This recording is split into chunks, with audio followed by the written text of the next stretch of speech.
On paper, America has never looked stronger. In real life, it's never felt weaker. What the hell is going on? So the economy is booming at 4 to 5% growth while people feel like they're in a recession. That disconnect is where this story starts, and by the end, you'll understand exactly why your wallet feels empty while Wall Street celebrates. Real GDP just exploded at 4.4% annual rate in Q3 2025, the strongest since 2023. The Atlanta Fed's forecasting 5.4% growth for Q4. Corporate profits rocketed from $2.5 trillion to over $4.1 trillion, a 64% surge in 6 years. But here's what they're not telling you. Consumer sentiment crashed to the low 50s, one of the weakest readings since the 1950s. Credit card debt hit a record $1.21 trillion, and 25% of buy now, pay later loans are now going to groceries. Today, we're breaking down 9 things that make absolutely no sense. 0. First, why 75% of families can't afford homes despite a booming economy. Second, why people are now co-buying houses with friends just to qualify for mortgages. Third, how the president who promised affordable housing now wants prices to go up. Fourth, why seniors are living in hotels because it's cheaper than rent. Fifth, why corporate profits jumped 64% while your income crawled 7%. Sixth, the job market collapse they're hiding behind growth numbers. Seventh, why Americans are financing groceries on credit cards while GDP soars. Eighth, where the $264 billion in tariff money actually went. Spoiler alert, not to you and I. And finally, why your property taxes jumped 27% while the government printed $7 trillion in new money. Plus, we've got audio clips that'll blow your mind, including what Trump really said about house prices and a woman living in a hotel for $1,000 a month because apartments cost more. Let me start with the housing market because that's where this whole economic lie falls apart. Segment 1, the housing affordability apocalypse. Here's a stat that'll blow your mind. I also do sound effects. Nearly 75% of U.S. households, that's 100.6 million families, cannot afford a median-priced new home in 2025. Home prices are up 60% nationwide since 2019 and still rising at 3.9% year over year. The median existing home price hit $412,500 in 2024, which is 5 times the median household income. 5 times! The Atlanta Fed's Housing Ownership Affordability Monitor shows that owning a median-priced home now consumes 47.7% of the median household's income. Traditional affordability guidelines say you should spend no more than 30% on housing. We've blown past that by nearly 18 percentage points. Monthly mortgage payments on the median-priced home rose to $2,570 for typical first-time buyers. That's 40% higher than in 1990, and you'd need an annual income of at least $126,700 to afford it. Only 6 million of Americans' 46 million renters can meet that benchmark. Think about that. Out of 46 million renting families, only 6 million could theoretically afford to buy. Existing home sales dropped to a 30-year low in 2025. Why? Because nobody can afford to buy. Since 2019, the income needed to buy a single-family home has doubled. Doubled. And remember, corporate profits grew 64% while median household income only grew 7%. And here's how desperate the housing situation has become. People are now co-buying homes with friends just to afford a roof over their heads. Segment 2, the co-buying desperation. When 75% of families can't afford homes, what do? You get creative, or desperate, depending on how you look at it. Kate Wood, a lending expert with NerdWallet, told Fox News Digital that co-buying is becoming attractive because housing is incredibly expensive in the United States. We're seeing people co-buying homes with friends and family members. Basically, buying a home with someone you're in a non-romantic relationship with. Here's how broken the market has become. According to the National Association of Realtors 2025 profile, first-time home buyers now consist of 25% single women and 10% single men, while married couples dropped to just 50%. Think about that. Half of first-time buyers aren't even traditional couples anymore. People are literally forming financial partnerships with friends just to qualify for mortgages. When buying a home requires combining incomes with someone you're not even dating, that's not innovation. That's desperation. But here's where this housing crisis gets even more insane. The same president who promised to fix housing affordability now says he wants house prices to go up, not down. Segment 3, the housing promise flip. Remember when Trump campaigned on fixing the housing crisis? Well, that promise just got flipped upside down. During his campaign, Trump repeatedly promised to tackle housing affordability and help Americans achieve home ownership. But now, listen to what he actually said recently about house prices. Existing housing, people that own their homes, we're going to keep them wealthy. We're going to keep those prices up. We're not going to destroy the value of their homes so that somebody that didn't work very hard can buy a home. We're going to make it easier to buy. We're going to get interest rates down. But I want to protect the people that for the first time in their lives feel good about themselves. They feel like that they're wealthy people. And I want them to understand it. There's so much talk about, we're going to drive housing prices down. I don't want to drive housing prices down. I want to drive housing prices up for people that own their homes. Did you catch that? The same president who campaigned on making housing affordable now openly says he wants house prices to go up, not down, up. Okay, let me get this straight. 75% of American families can't afford median-priced homes. People are co-buying with friends just to qualify for mortgages, and our solution is to make houses more expensive? This isn't about helping homeowners build wealth. This directly contradicts every promise made about housing affordability during the campaign. When politicians say they want to help you buy a home while simultaneously pushing for higher home prices, that's not policy, that's gaslighting. And here's how far we've fallen. Seniors are now living in hotels because it's cheaper than rent, and honestly, it makes financial sense. Segment 4, the hotel housing crisis. When your housing market is so broken that hotels become affordable housing, you know the system has completely failed. There's an emerging trend among single older Americans, moving into hotels rather than renting apartments. Why? Because in many areas, it's actually cheaper than rent. Think about it. No property taxes, no home insurance, no repair bills, no lawn care. Lots cheaper than senior living facilities, and you get daily maid service. You don't have to shovel, none of that crap.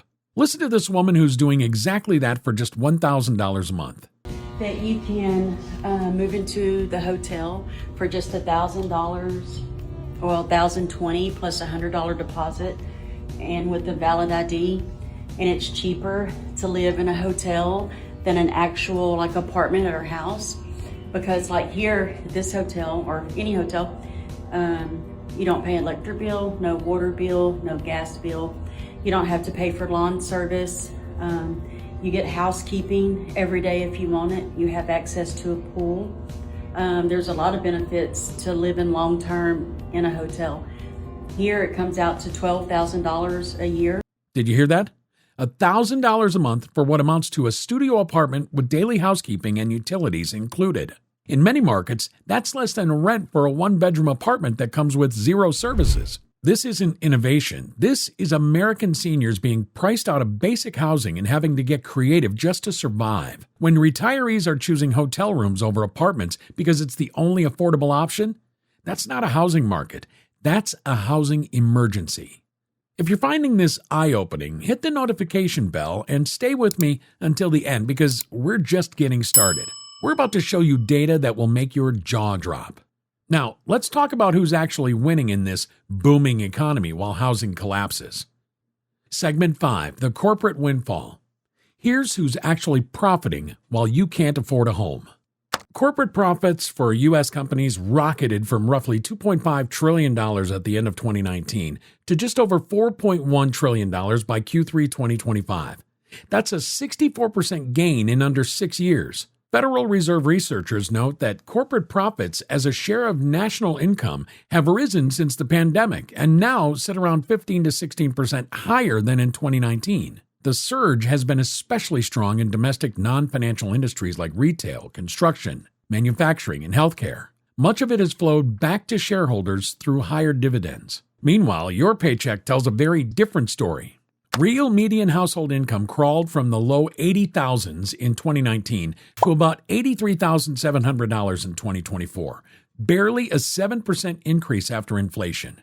Even in nominal terms, the census reports median household income at about $80,600 in 2023 and roughly $81,600 in 2024. Corporate America has seen profits jump 64% since 2019, while the typical family's income has barely moved after inflation. The pie is growing, but the average slice isn't. But here's where this story gets even darker, because while the government celebrates GDP growth, the job market just had its worst year since the pandemic. Segment 6, the job market mirage. Remember that 4.4% GDP growth they're celebrating? Here's what they're not telling you.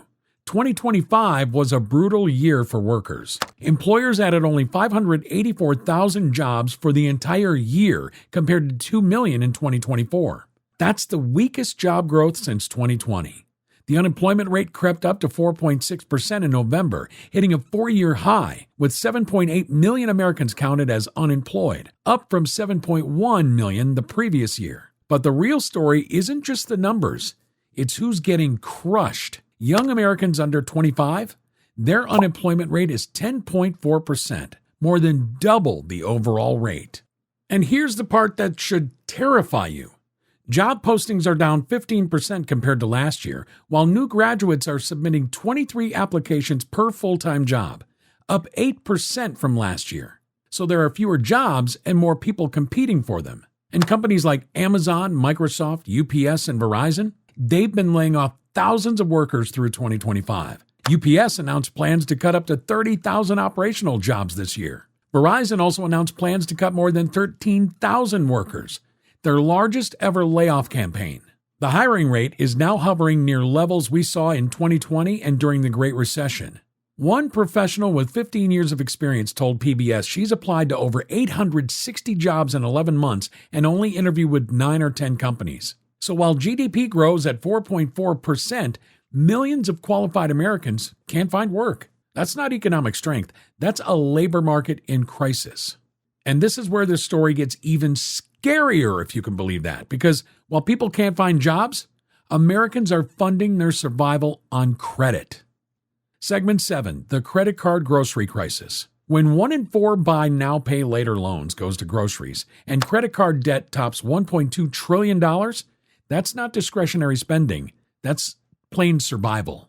Credit card balances hit a record $1.21 trillion in Q2 2025, up 6% year over year, with average balances per cardholder at $5,595. About 33% of debtors cite day-to-day expenses like groceries, childcare, and utilities as the main cause of their balances.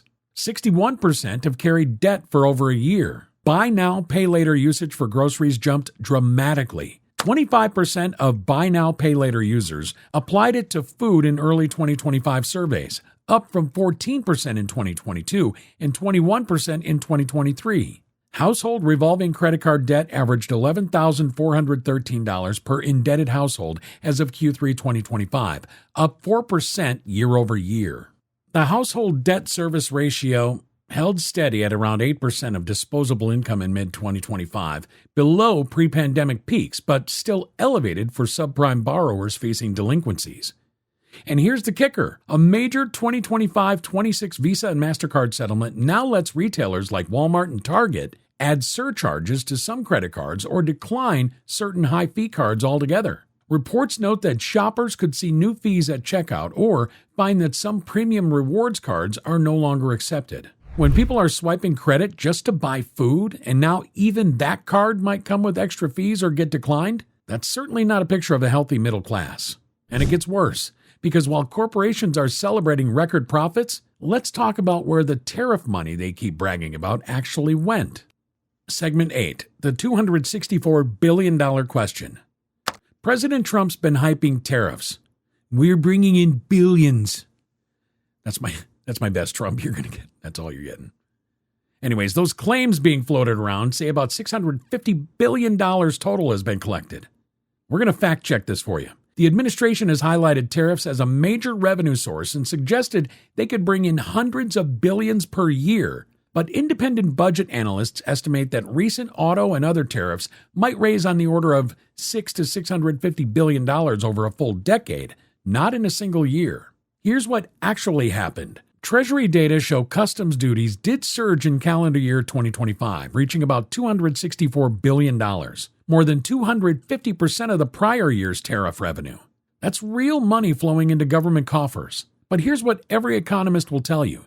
Tariffs are effectively a tax on imports, and much of that cost is passed on to U.S. consumers in the form of higher prices. At the same time, Americans are still facing higher costs everywhere. In 2025, food prices rose about 3.1%, energy around 2.3 to 4.2%, and shelter about 3.2%. USDA data show overall food prices in late 2025 about 3% higher than a year earlier, with grocery prices up roughly 2.7% and restaurant prices up almost 4%. So yes, the government is collecting far more in tariff revenue. $264 billion is real money, but for the average person, it shows up as higher grocery, energy, and goods prices, not a check in the mail. That tariff revenue flows into the general federal budget, where it helps offset spending but isn't earmarked to lower your grocery bills or utility costs. Speaking of government money, let's talk about the ultimate irony: property taxes.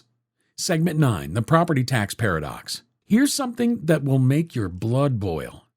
Federal M2 money supply ballooned to $22 trillion, but your local tax bill? Up 27% since 2019 because states can't print cash. They tax your rising home value instead.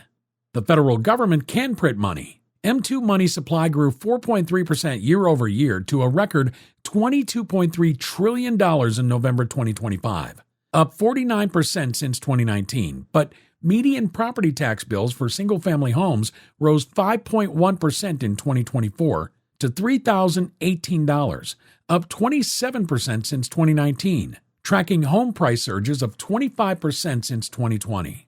Nationally, the average effective property tax rate has actually ticked down over the last decade, from about 1.15% in 2012 to around 0.9% in 2020 and roughly 0.91% in 2023. But because home values surged, total tax bills rose anyway. Here's why this is so maddening. While the feds can create money out of thin air, state and local governments that levy property taxes generally must balance their budgets and rely heavily on those revenues to fund schools, police, and local services. They can't print money like the federal government. In many metros in the Northeast and Midwest, effective rates remain high. Some cities face effective homestead tax rates over 2 to 3%. Housing shortages from regulations exacerbate value spikes, pushing taxes higher faster than incomes in many areas. Property tax bills have been creeping higher. Median property taxes across all properties rose from about $2,287 in 2019 to roughly $2,826 in 2023, an increase of about 24%. Even if inflation is now only 2 to 3%, families are paying rent, food, utilities, and taxes on a price level that's permanently higher than it was in 2019. And here's the ultimate contradiction that exposes this whole damn system. Segment 10, the transparency trap. CBDCs, which stands for Central Bank Digital Currency, could track your every dollar. But your $264 billion in tariffs? Lost in the federal black box with tools that give pie charts, not receipts. Policymakers and central banks have explored various forms of digital payments and, in some countries, central bank digital currencies that could, in theory, make transactions more traceable. At the same time, even though the federal government publishes huge amounts of budget data, it's scattered and hard for ordinary taxpayers to follow where each dollar goes across thousands of programs. We do have some tools. The Federal Taxpayer Receipt from the Bipartisan Policy Center lets you enter your tax payment and see a breakdown. Social Security, 24%, Medicare, 15%, Defense, 12%. The Hamilton Project Tracker shows real-time daily, weekly, monthly outlays by agency and program. The monthly Treasury Statement gives detailed federal receipts and outlays. But tools like the Taxpayer Receipt show 35% of taxes go to entitlements, 15% to defense, 10% to interest, but lack dollar-by-dollar tracing. Tariff revenue, that $264 billion in calendar year 2025, feeds the general fund, not visible as direct rebates. If every transaction you make is becoming more visible to institutions, why isn't the flow of your tax and tariff dollars equally visible to you? Closing the Great Disconnect. Let me show you a table that exposes the entire scam. The numbers tell the whole story of this economic disconnect. Real GDP growth accelerated from 2.1% to 4.4% on an annualized Q3 basis, representing 110% faster growth. Corporate profits surged from $2.5 trillion to $4.1 trillion, a 64% increase that enriched shareholders, while median household income crawled from $78,000 to just $83,700 in real terms, only a 7% increase. Credit card debt exploded from $834 billion to $1.21 trillion, a 46% spike as Americans funded basic necessities with high-interest borrowing.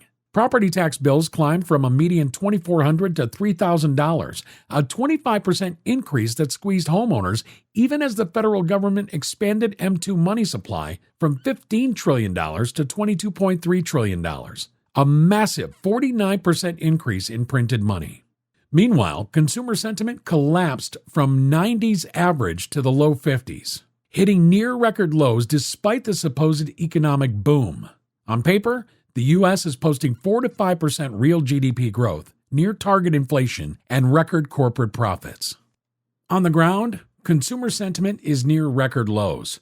Job growth is the weakest in decades, with only 584,000 jobs added in 2025 versus 2 million in 2024. Unemployment hit 4.6%, a 4-year high. Young Americans face 10.4% unemployment. The data shows a system where gains are concentrating at the top, while the middle depends more on debt and faces higher fixed costs for housing, energy, food, and taxes. GDP booms on corporate and government spending. You? Higher costs, debt trap. Sentiment lows confirm. Nobody but the 1% feels great. When people are co-buying homes with friends, living in hotels because apartments are unaffordable, and swiping credit just to buy groceries, while corporations post record profits, that's not a picture of a healthy economy. That's a picture of a system that's working great for the top 1% and terrible for everyone else. When 75% of American families can't afford to buy a home, when unemployment among young people hits double digits, when qualified professionals apply to 860-plus jobs and get 10 interviews, when the job market posts its worst year since the pandemic, but GDP grows 4.4%, something is fundamentally broken. The numbers they celebrate and the reality we live in are telling two completely different stories. My question is, how much longer can those stories stay this far apart? When families skip meals or swipe for eggs, it's broken. So we want to know what you think. Should a president who promised to fix housing affordability be advocating for higher house prices? Is co-buying homes with friends a smart financial strategy or a sign that our housing market is completely broken? Is this what American taxpayers should have to resort to? Living out of hotels or their cars just to afford a roof over their heads? Drop your thoughts in the comments. Are you seeing this disconnect in your life? If you want to stay ahead of market changes that affect your wallet, hit that notification bell. New data drops every week and timing matters. The system is rigged, the data is clear, and the question isn't whether this disconnect can continue, it's when will it finally break. We'll see you next time.